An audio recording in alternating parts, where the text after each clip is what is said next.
So welcome to the All Hands on Deck quarterly call. My name is Marty Washington, and I'm the Director of Alliance Development and Support at the National Alliance for Drug Endangered Children. This is the first call we've had in a while. We are going to be having these calls quarterly going forward. We ask that you keep yourself muted if you're not talking. It really cuts down on the background noise, and with this many people on the line, that would be very important. Also, because of the number of people, we also ask that you put your questions in the chat box.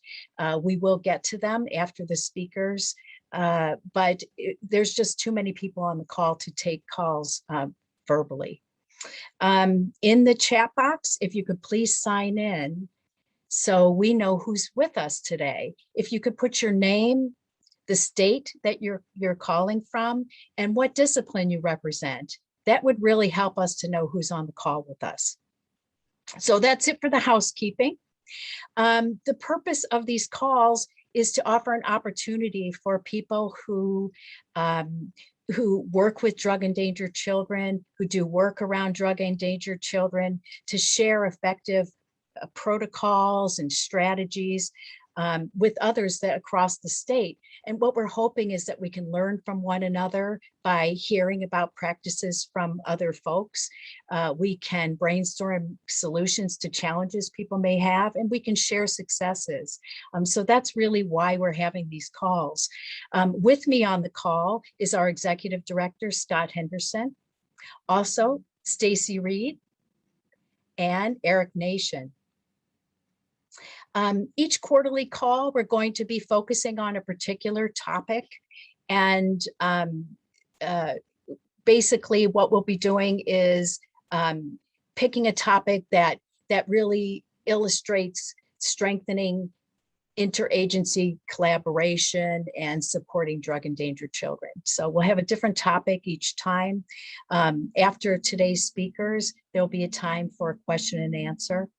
That will be through the chat box. So once again, please put your questions there. And after that, National DEC has a couple of announcements. So I'm hoping you can stay for the duration of the call for that. So with that, I'm going to introduce today's speaker. Today's speaker is Detective Scott Fisher from the Great Falls, Montana Police Department. Scott is going to be joined by Sarita Jesse, who is the Regional Administrator for the Department of Health and Human Services, and Josh Rackey, the Cascade County Attorney. And they're going to be sharing how this collaboration works in their disciplines too. The topic for today is implementation of a DEC officer position. So to make sure Scott has plenty of time, I'm going to turn it over to Scott. Scott Fisher. Thank you, Marty. So good afternoon, everybody. So like Marty said, I'm Scott Fisher with the Great Falls Police Department. I'm assigned to Special Victims Unit, but primarily my function is the drug endangered child aspect of it. So I still work with sex assaults and child abuse cases, but primarily it's drug endangered child. So this came about 2.5 years ago when my boss noticed that there was a lot of cases involving narcotics where the drug suspects were being taken care of and apprehended and charged. But usually when they're on scene, the children were kind of being maybe left with a family member, or another friend came by and said, hey, we can watch the kids while you handle this. And it turns out that a lot of times the children were going back into a same type of environment. So there was really no protocol in place of how those child cases were being investigated. So the drug endangered child detective position was created. So whenever probation and parole goes out, DFS goes out, any other entity goes out, even our patrol officers, they'll handle the main aspect of any type of narcotics investigations, and I will take over the child aspect of it. Ensure that child is taken care of, make sure DPHHS is contacted. And then we work through the process. I take over that whole realm. And so that's essentially how it started. So the challenges we came about when we first started this is nobody really knew how to investigate drug and injured child cases. So National DEC website was probably one of my most resourceful types of entities that I went to figure out, okay, first of all, what is DEC? And then how can we implement that into our police department? And then who do we have to kind of go to collaborate this? Because obviously the police department's not child services. We can't just take the children and keep them in the police department. So what resources are we going to need? And then also what investigation skills or techniques are we going to need so the prosecutors can know how to prosecute these? What do they need in order to get these things through the system? So learning about the drug tests, learning about what DFS does. A lot of us in law enforcement, we have an idea of what DFS does on a day-to-day basis, but not an in-depth one. And so it required a lot of collaboration with DPHHS and how they run things so we can work together, if that makes sense. So along with DPHHS, we worked with the Great Falls Clinic, the Center for Mental Health, the Alliance for Youth, so nonprofit organizations that also have other resources, Dandelion Foundation, pediatric nurses, pediatric doctors. So there's a lot more involved in just simply saying, okay, this person was involved in narcotics, let's take him to jail, and that's it. Well, what happens after that? We really never dealt with what happens after that. That was never really, okay, it's not our problem. And I think Eric can kind of attest to this too, and some of the briefings we've had with him when he was in narcotics. You kind of just, okay, we took these people to jail, let's go on to the next one. Well, what happens? It's a revolving cycle. We found out that I'm sure in every discipline, or in every state or city, you have the same names that pop up consistently. Well, as a DEC officer, my job is to kind of break that cycle. And I can't do that with just taking the parents to jail and then forgetting about them. Well, sitting down and interviewing them, okay, what is their main problem? Are they dealers? Are they legitimately bad people? Are they people that got into a rut and they have addiction problems? So I had to go learn about addiction. Okay, what makes addiction? Everybody has their own kind of preconceived notion of it, but unless you actually go and research it, how can I cater my interviews to say, hey, we need to help these people, not break their families apart, if that makes sense. So it's not the traditional investigative techniques that we usually use, like in general case or other SVU cases. DEC, we try to help these families get to where they need to be to reunify their families together and go on with a productive life, if that makes sense. So that's essentially what we did. That's what was brought to me about 2.5 years ago, said, hey, do this. And so that's kind of what we came up with. So trying to think of what else we need to lead into this. Having the DEC detective has taken the cases off of height of the drug task force's plate, which they don't need to be focusing on the children when they're trying to go after the users and the dealers and whatnot. That's their main focus, and by rights it should be. So when we do it, when we take over that investigation, we ensure that the children are taken care of now. And so since we've done it, we started off with 2 or 3 cases here and there, and now it's ballooned up to it's pretty much its own entity as it is right now. So trying to think, Marty, what kind of things that you want me to go over as far as techniques or how much do you follow up on a case once you have had this initial involvement?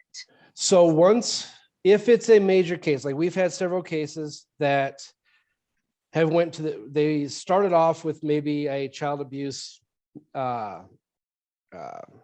accusation that ballooned up to a distribution case, to a major abuse case. So then we'll follow it up until the end, but I can only follow up to a certain point.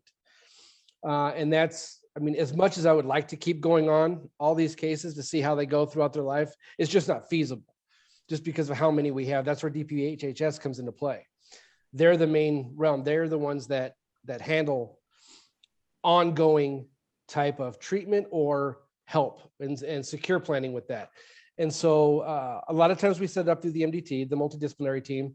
We all sit down and meet together and say, okay, what further instance do we need to have with this family? Are they doing good? Now, the times I get involved is when they fall off. So they may be doing everything they need to be doing up until a point, and then they're relapsing. Maybe they get their children back and now they're relapsed again. So now I come back involved, if that makes sense. Mm-hmm. But carrying them on all the way till fruition is just not something that us as detectives can do, Mm-hmm. which it would bog us down way too much as we would love to do it. We have had extreme success cases that I have followed through with on my own. We had a case where I removed a child for exposure, and the mother, as much as we wanted to have the mother keep getting better, it just didn't happen. The reality is you're not going to save everybody, but the child was removed from the environment, and to use the National DEC, we did change the trajectory of that child's life, and it got adopted by another outstanding family. And so, and so it's still. Those type of cases are the reasons why I love doing what I do. So, Right, sorry. right. How formalized or are the policy or the procedure that you follow with each case? Is it something that is in your department policy, or how formalized is it? We are in the process right now of doing that. Like I said, we're fairly new. 2.5 years is not a lot of time with DEC when you have the learning curve. And so we are doing policies. I'm kind of creating that as it sits right now, not just for how we handle investigations, but we're usually not the first responders. The detectives aren't. We're usually the second or third. So usually either patrol or DFS would probably be the first, and then we get the reports. So I'm trying to develop a policies and procedures to assist patrol units when they go out there. If they see something that is according to our statutes. So that's another thing you have to realize is whatever state you're in, you have to go by whatever the writing is in your particular statute. So one of our statutes has to specifically do with methamphetamine and the paraphernalia involved with it. That's in our statute. So if patrol officers go and see that and they see a child, it's an automatic a felony. Mm-hmm. And so a lot of them didn't know that at first. So they're trying to deal with maybe a disturbance. Then they see this paraphernalia and the children, and it's not in their realm. They wouldn't think of it right off the bat because they're trying to quell a disturbance first. Mm-hmm. But so I'm trying to create the policies and procedures to let them know that, hey, this is part of your investigation now to get those kids out. And if you see these items, these things that according to the statute are chargeable, then we can get the children removed out of there, and then I can come involved on the back end, if that makes sense. Yeah. So the quicker we get the response times out to the field, to the first responders, the better it is to get those children to a safer environment, which wasn't always done in the past, and by no fault of anybody else, they just didn't know. So the policies and procedures are still in process, but that's what we're trying to develop right now. I'd like to talk about your collaborators, but before we do that, did you have any challenges getting buy-in at the very beginning, or was this, sometimes a community has a huge tragic case and it coalesces everybody around the issue. Did you get buy-in right away, or was that difficult for you? We had buy-in from the community fairly quickly. And unfortunately, it's usually after a traumatic incident is when the public becomes alerted to an issue.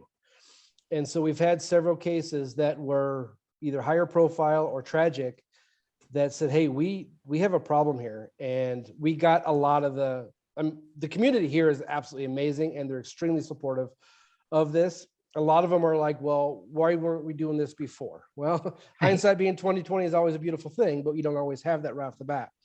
So law enforcement roles are ever changing, and this is one of the ones in our community that has changed for the better.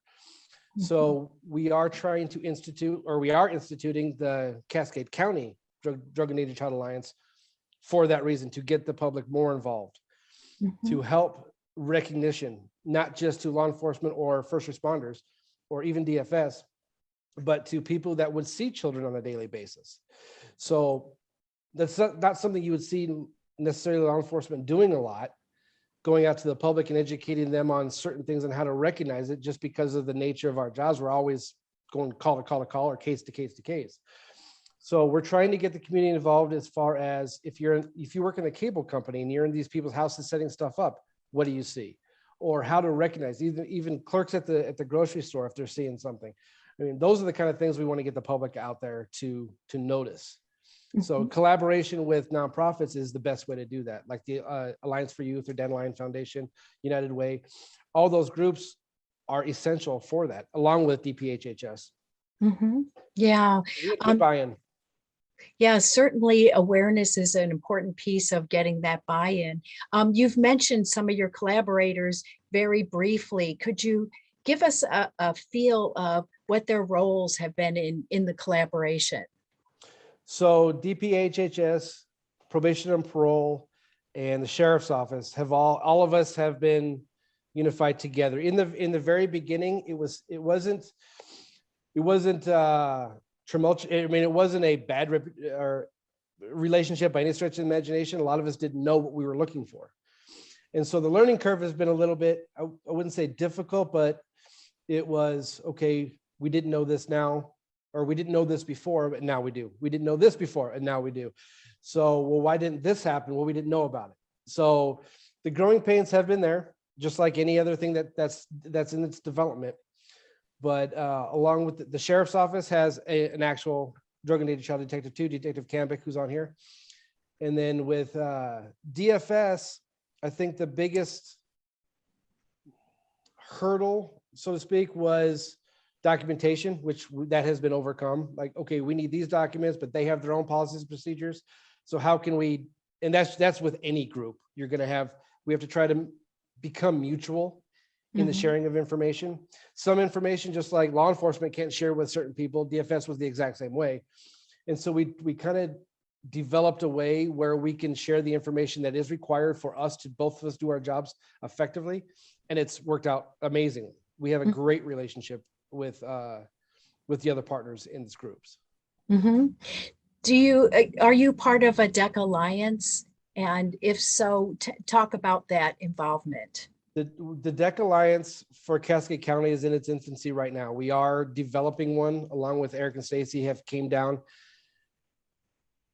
and helped us try to get this off the road. So we do have a very preliminary beginning stages of a DEC Alliance, which we are going to blossom into a full-fledged one as time goes on. So it's a stair step, but we do have one. It's just very infancy right now. Yeah. I like to hear that you're all learning each other's roles, etc., because it's really hard to understand where everybody plays a piece if you don't understand each other. Right. Could you give us a little more detail on how an officer might help one of your collaborators or a partner? So like how I would help DFS or vice versa? Yeah. So a lot of times we'll give them information about, okay, what have they been known to, what kind of person is this? Have we had a lot of law enforcement involved with in the past with them? Have I dealt with them on the streets when I was a patrol officer? Were they combative? Were they good people, but in a bad situation? Or were they always troublemakers? We give a lot of that information, which is important for them.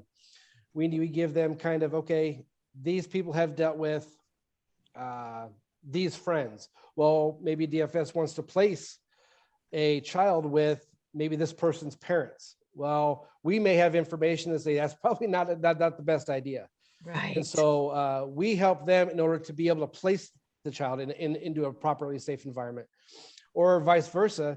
They may have information that, hey, we've placed them with these people in the past and it turned out to be not very good that we didn't know about. And then so we can say, okay, well, if I'm placing this child with this parent that DFS has done in the past without communicating to them, we would not have known that. So that's a great example of a collaboration where the information sharing is extremely important.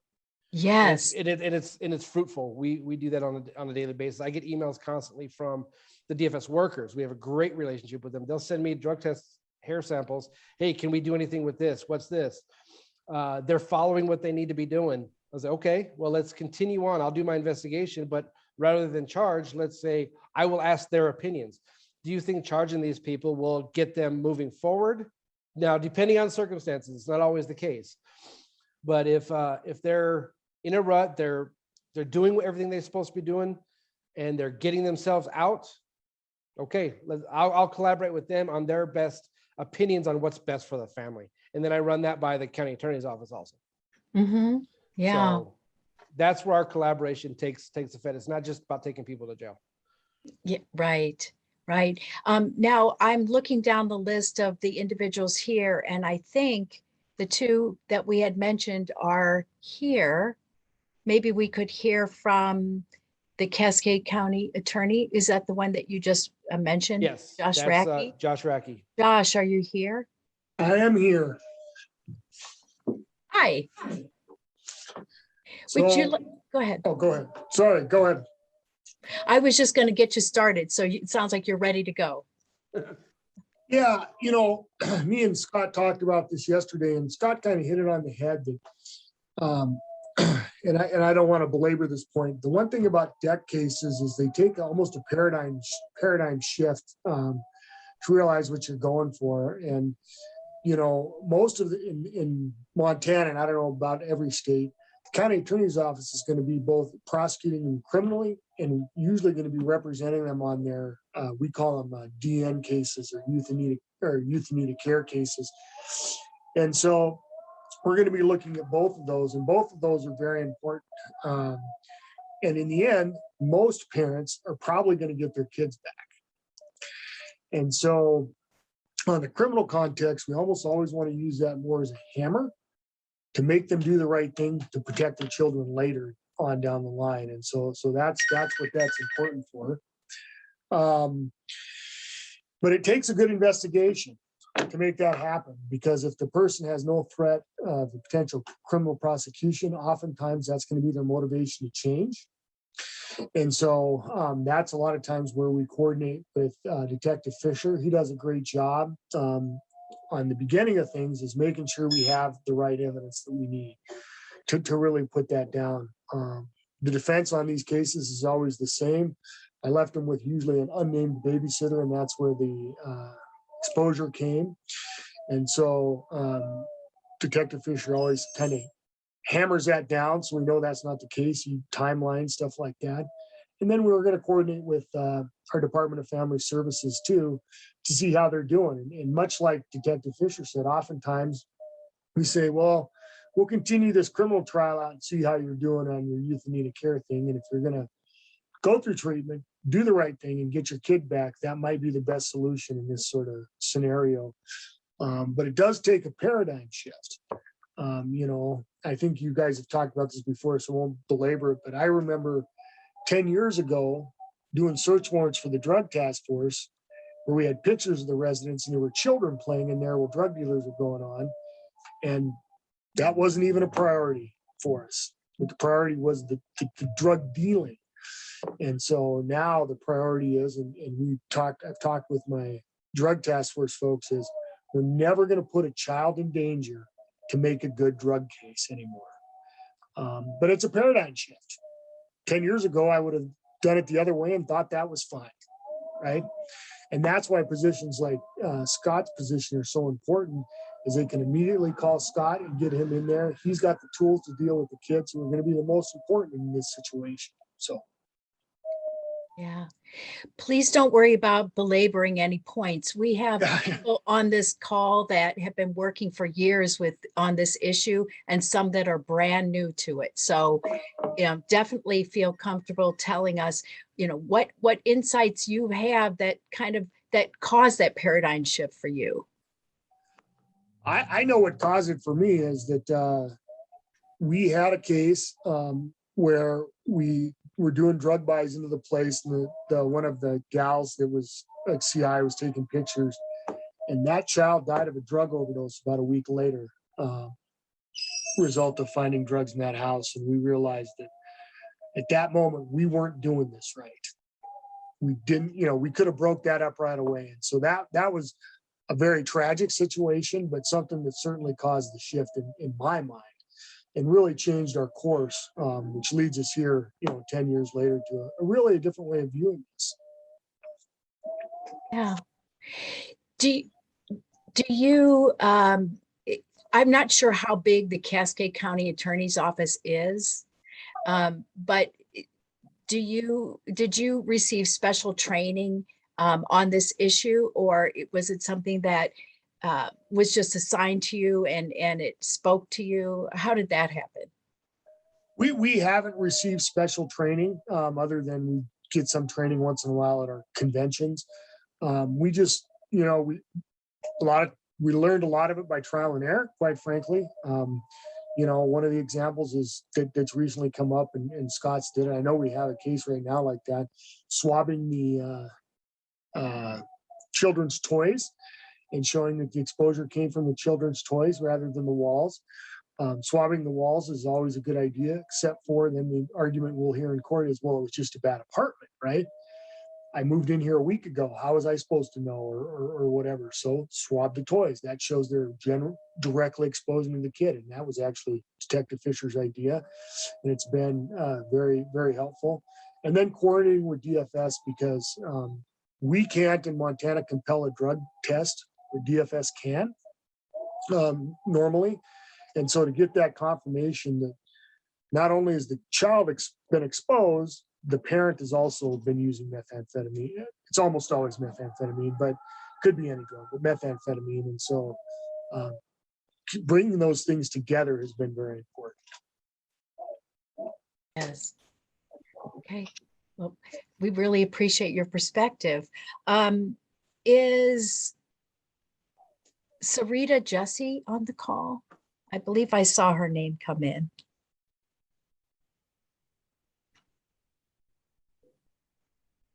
Sarita, am I mispronouncing your name, or are you not there? Let me look down the list and see if I see her. She said she's still waiting. She sent me a message a little bit ago saying she's still waiting to get in. Oh, that's, okay. I do not have. I'm sending her a message to log back in. Okay.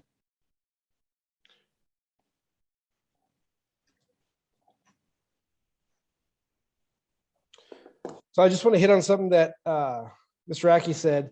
So when he was talking about, yeah, we get the hair samples from the kids that shows that they were exposed. A lot of times you have to look at those test results and see what levels they are. That took a little bit of education by calling labs and calling actual toxicologists, say, okay, what do these results mean?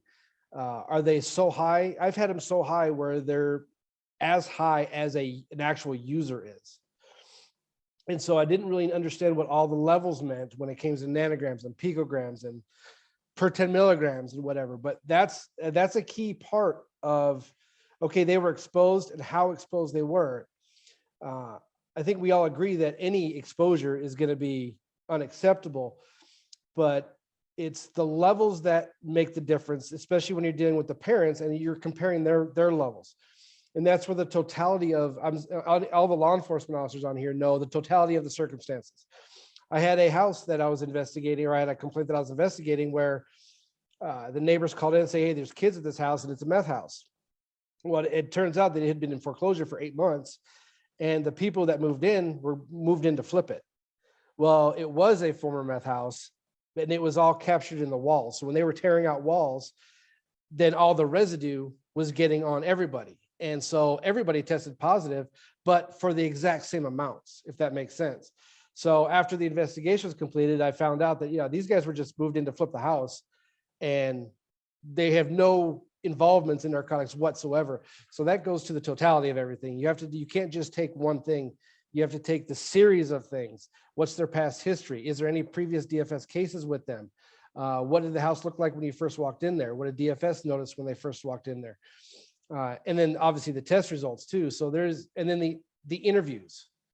Interviewing a drug and danger child suspect is what I found a little bit different than you're going after any type of other suspects, like in a stolen car case or whatever.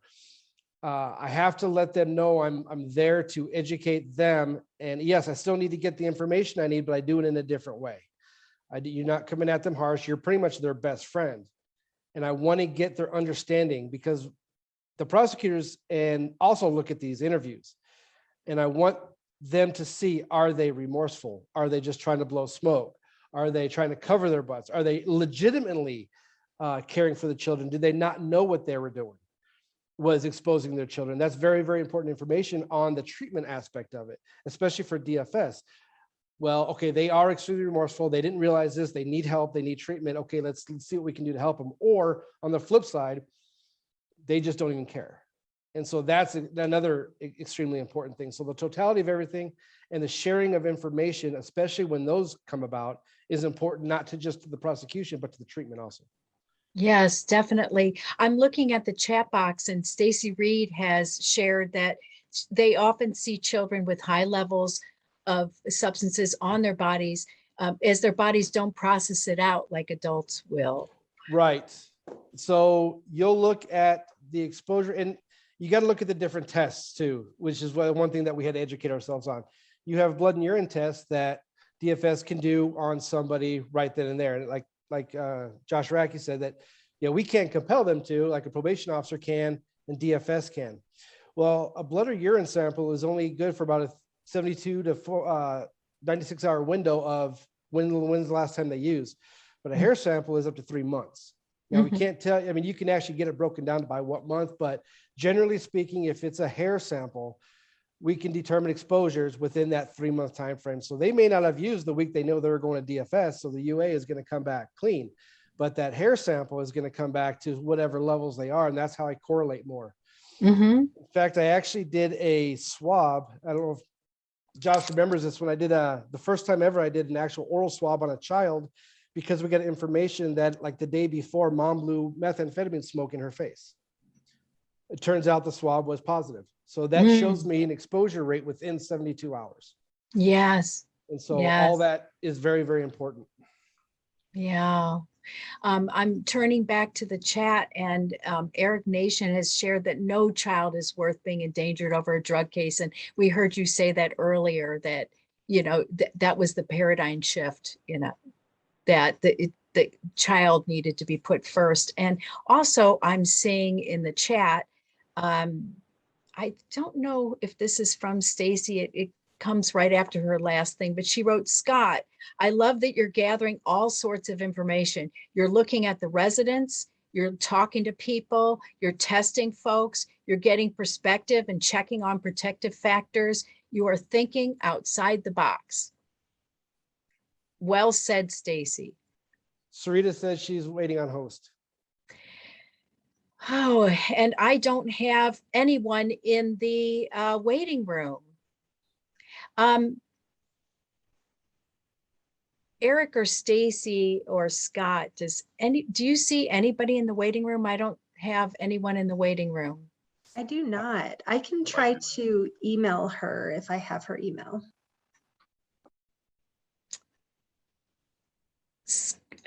I do not have her email. Oh, I didn't send you that, did I?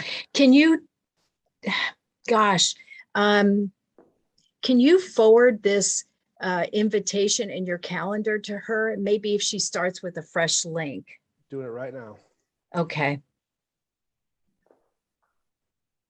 While we're waiting for that, I wondered if there was anyone else on the call who has a position like a DEC officer in their area. And does your position look similar to this, or are you proceeding in a completely different way? So Marty, while somebody's looking for that or going to answer that, there is a question from Rebecca Horde that says, can you chat a little bit more about your goal as law enforcement? You are going in investigations, the DEC portion, for charges, or just to support the children or family, or both? So talking a little bit more about that, Scott and County Attorney, on kind of the thing, is it more about the charges as your goal? Is it just more about the family as a whole, whichever is best?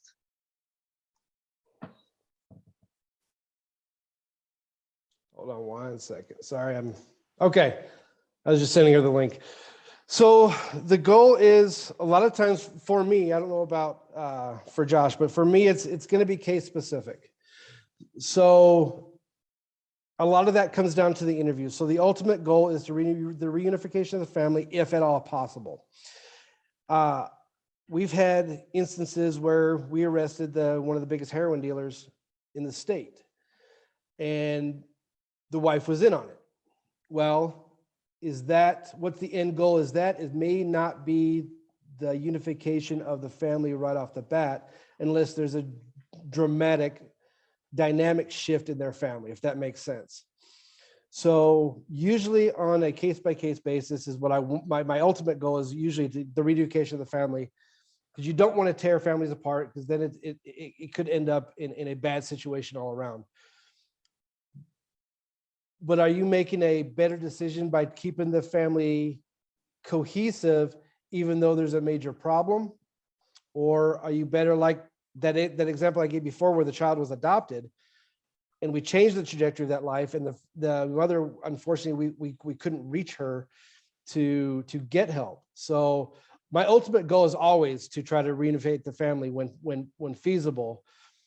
But I don't know if that answers your question or not, but usually it's a case by case for me personally.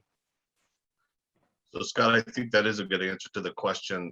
What you're saying is you're collaborating with all your partners and bringing all that information in to make that decision. And Marty, I think your speaker has just joined us. Thank you, Eric. And Scott, Rebecca just mentioned that, yes, it did answer her question. Okay, Sarita, I'm so sorry you had trouble getting in. We'll try to find you so we can pin you and make your... No worries, that second link worked great. There you are. Yeah. Hi. I'm Hi. Marty Washington from the National Alliance for Drug Endangered Children. And Detective Scott Fisher has been talking about the DEC position, the DEC officer position. And we heard from Cascade City Attorney Joshua Racky about the collaboration. And so we're really glad you were able to join us, because the people on this call are interested in how it works when you have a DEC officer. What does the collaboration look like with the other entities that are working together to support the children? So anything you can share with the group would be great. All right, so I missed the good speakers, huh? No, sorry about that. We were really excited when Scott was appointed to that position. He's been in it now for a couple of years, and we've been working closely with him. Just a couple of things I always like to start with some data, just because we're really focused on that to watch our progress here, if that's okay. And just to briefly introduce myself, I'm Sarita Jones-Jesse. I'm the regional administrator of the north central chunk of Montana. So we cover 9 counties, but Cascade County, where Detective Fisher and Josh Racky are located, is by far our busiest county. It's a hub county for our region. And I've been in this position as a regional administrator for about 3.5 years now, and I've worked for the department in different roles for almost 17 years. So in recent years, Montana child protection has seen 130% increase in our child abuse and neglect cases related to our drug children. 53% of the increase in dependent neglect cases.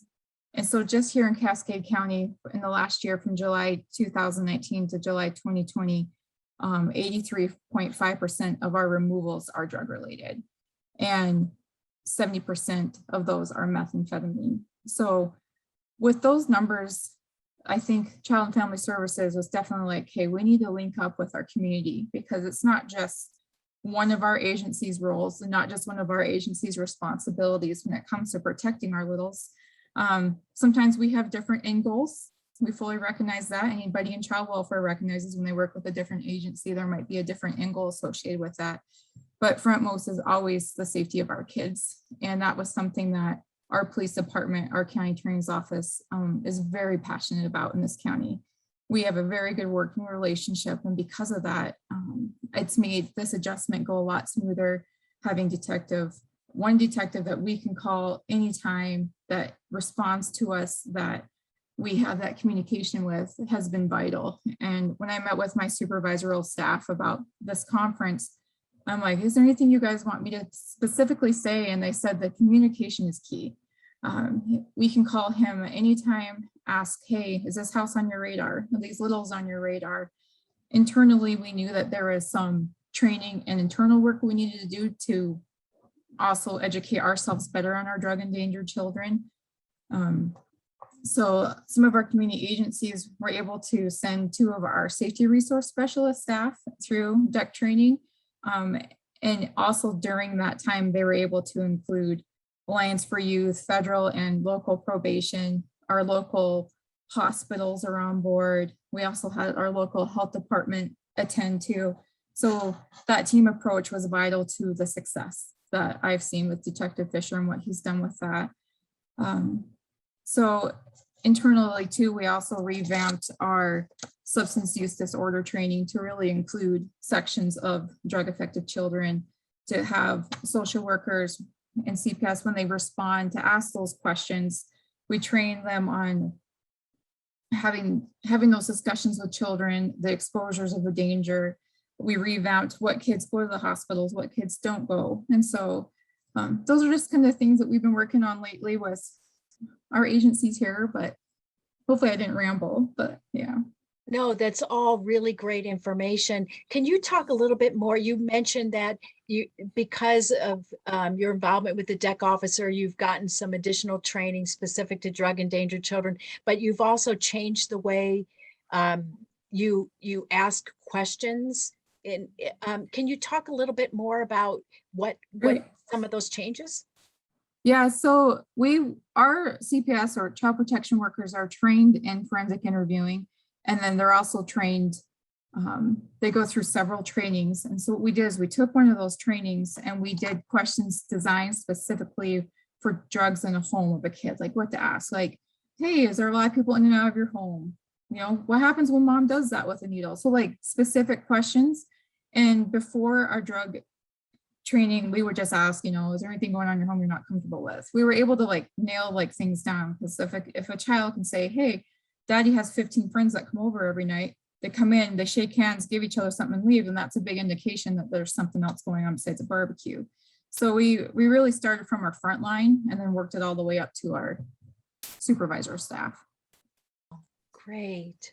I'm looking at the chat box, and Eric, whoop, it moved on me. Eric Nation shared, Sarita, so glad you have and are monitoring that data. That's a piece that so many people skip over. So kudos to you. He also wrote, Great Falls, Montana has been through the core DEC awareness, DEC approach training, local DEC development, and recently went through the train the trainer course. So you guys rock. Adapting to the situation. Love that. Those are chats for you. Great. Do anybody on the call have questions for Sarita or for Joshua Racky or for Detective Scott Fisher? Any questions at all? Anyone else have a DEC officer position in their area? And share whether yours looks similar to the way Great Falls is rolling this out, or you approached it a little differently. Any of those questions?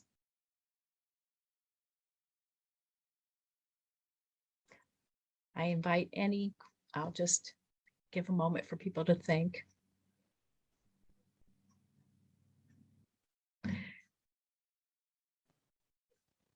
Okay. We have someone who says they work very closely with their drug task force. Do you guys have a drug task force in your area? We do. We have the Russell County Russell Country Drug Task Force. That's who I directly work with. And so I've had them call on numerous occasions. They'll say, hey, we're at this house, we just hit it, and there's evidence that there are children here. Can you come out? And so when I do go out there, I'll take a look at all the paraphernalia and whatever. I'll say, okay, I will take care of the kid aspect of it. You do what you need to do. So by doing that, we don't compromise their investigations. They keep doing what they need to be doing, but they don't have to worry about this. And I'll take it on the back end. But they have the same philosophy there, just like Josh Racky said, is they're not going to compromise an investigation for the safety of a child. So their dynamics is actually also shifted as well. So not having to worry about that other aspect of it allows them to focus more on what they need to focus on. And so the collaboration has been amazing with the drug task force. Same thing with probation and parole, either fed or local. They'll call me out, and actually a lot of this spurred from an interaction I had with one of our probation officers. She went out to it was like 8 or 9 o'clock at night, and so she went out to a probationer's house, found out there was methamphetamine lying around. Well, the patrol officers went out there first. They had not to their fault, but they didn't realize the children could have been exposed, or that wasn't the concern at the time. The concern was the violent offender or the probationer. So they got that person out, and rather than call me, they just left the scene. So the probation officer went back and then said, hey, maybe I should call Detective Fisher, because we had just started this whole drug and danger child program. And so I went out there, and it turns out there was open methamphetamine upstairs on a mirror, and the friend that had came over had it in her hand too, along with the children upstairs in their room. So when I pulled the children, I'm also a forensics interviewer. So when we pulled the children out and talked to them a little bit, they didn't even want to be there to begin with. So we got more information out of them, and then we ended up arresting every adult in that house for either narcotics or warrants or something. And we got the children out with communication with DFS. They got placed to where they were the safest, and it all worked out. But had we not had that DEC awareness, then they would still be in the house today. So that was a success story of when that probation officer used her initiative and said, hey, let me call just to make sure we're doing the right things. And they did. And then we ended up arresting everybody about an hour later. So Wow. it was a great collaboration with the drug task force, and then with probation and parole, and then along with DFS when they came out there. Yeah. Wow. Thank you for that. Eric and Stacy, anything action in the chat box? So I didn't know if we wanted to give Justin Cambick a minute to talk about his relationship, not only with Scott Fisher in the Great Falls Police Department, but what his DEC officer position at the Sheriff's Department that works hand in hand with the Great Falls Police Department. If we wanted to have him talk a minute about what that's looked like. Justin, you've been put on the spot. Yeah, hello, everyone. Prepared for that. I didn't even have a prepared speech or anything, but certainly. So the sheriff kind of breezed into my office one day and said, congratulations, you're now the new DEC investigator, and then left. So I didn't really even sure what that was about. I didn't know if he wanted me to go, build him something he can put his barbecue on off the back of his house. No idea what a DEC investigator was or anything like that. So I kind of started, for lack of a better term, just floundering around trying to figure out what this is and what it means and what resources I would have and kind of the ultimate role of it. And I guess not really at the time knowing that Detective Fisher was building this thing on his own down there, kind of taking separate paths to the same endpoint, I guess. And then I was invited to a little group collaboration with the Dandelion Foundation and the Alliance for Youth and with Detective Fisher and the PD to kind of figure out how we're going to get all this out to the community. And again, at the time, I didn't even really know what the heck I got myself into. But it was certainly something that through my own research and finding out, with the National Alliance for DEC and the toolkits and the roadmaps that I found on my own, it was certainly something that I wanted to pursue, and I wanted to kind of further that on for the benefit of our own community. So when we started to get together as a group, it kind of took hold even more so, and then we bring Eric and Stacy in to teach us the ropes, so to speak.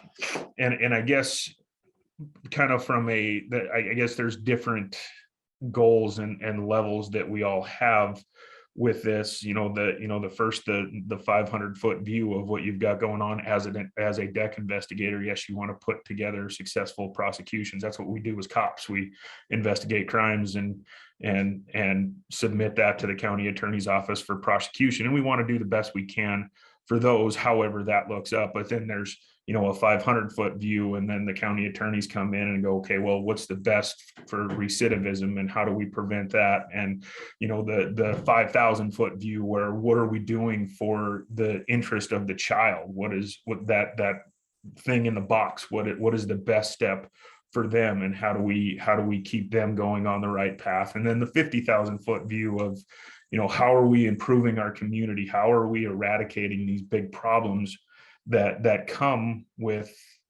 the introduction of narcotics into the community at large, first of all, and then into each of these individual homes where children live and play and sleep and eat and do all the things that kids do.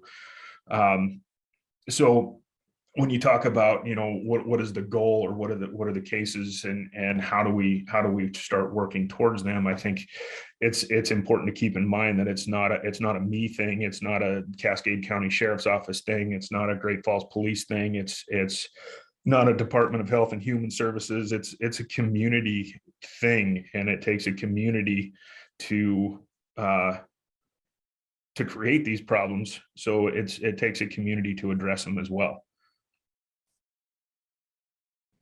That's a beautiful way to say it.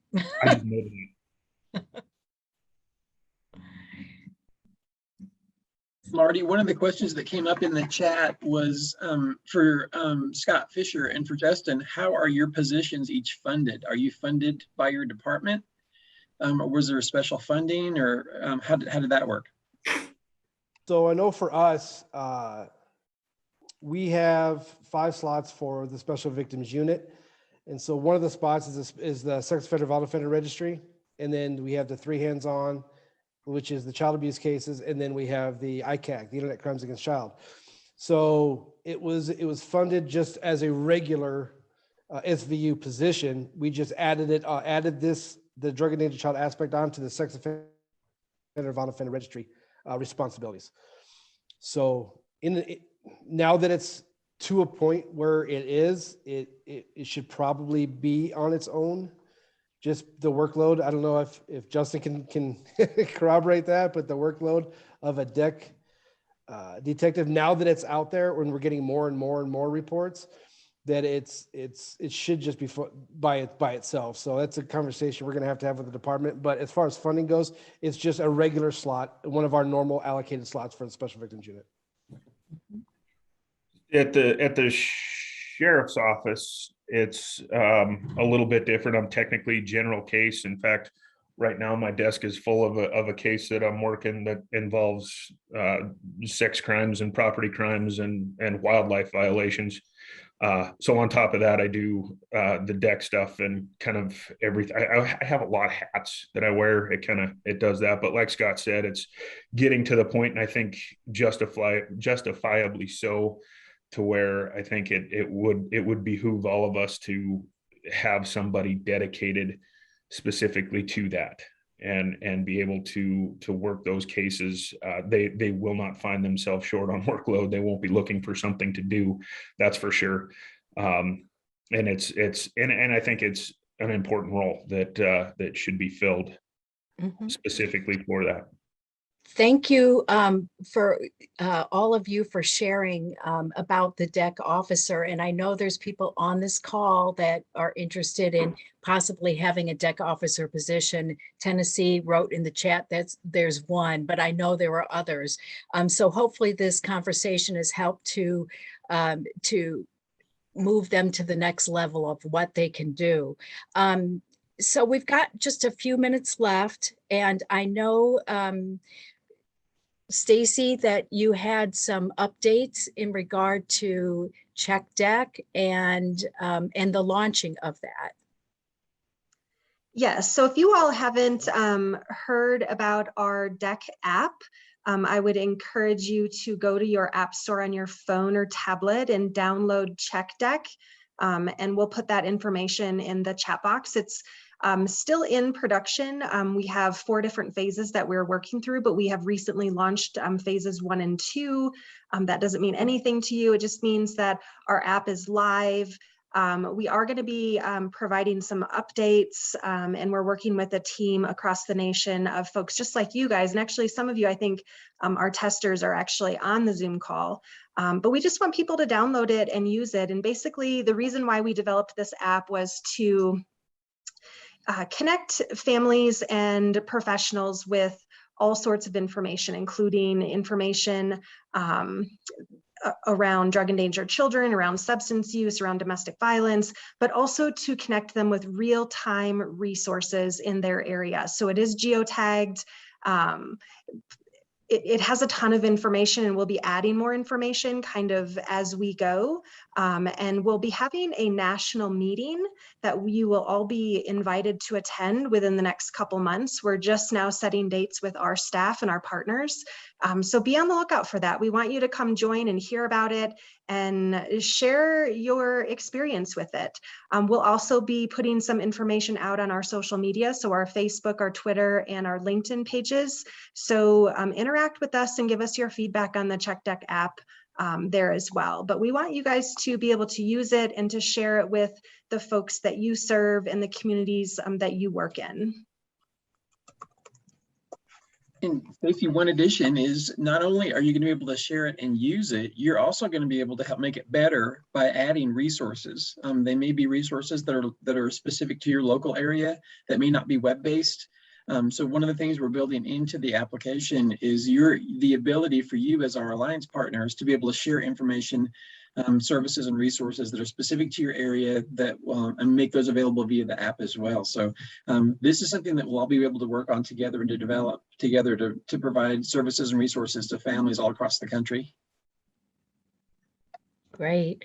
And Eric has got the QR code just over the top of his shoulder. If we can get Eric here, you can also scan, and it's worked. I tried it. You can scan it right over the top of Eric's shoulder. Can my Eric, lovely assistant put Eric on the Eric will have screen? to unmute and say something probably. Eric has put in the chat the evaluation. There's just 4 quick questions. Please fill it out. That helps us very much. And one of the questions is, what topic would you like to see us address in a future all hands on deck call? So it's important that you fill that out. And Eric, I'm going to find you and pin you. Did I pop to the front here now? Yes, Now that there I you said go. something? Eric, say something else. There you go. Okay. I could talk about Scott Fisher. I could talk about Justin. Scott, I'm curious if we could do a poll on how many of you think Scott Fisher looks like Steve Wilco from the Jerry Springer Show. That's kind of an inside joke. For 4 days, I called him Steve the entire time, or Steve the entire time. It wasn't specific to Montana, Eric. Sorry. Here's your chance to put any last questions in the chat box. Eric, any more updates for us? Oh, somebody said Mr. Clean. Yeah, I'll be going up to see Justin here in a minute. No, I think it was a great call. I'm glad everybody joined. Hopefully we can continue to get a great turnout on these, and they will continue to be productive calls. So great job, Marty. Yeah, so what we're going to try to do is make them consistent so you can plan ahead. They're going to be on the 4th Wednesday. So the next one will be January 26th. After that, April 27th, and then July and October, etc. The April call falls on National Drug Endangered Children Awareness Day, coincidentally. Thank you so much for joining us.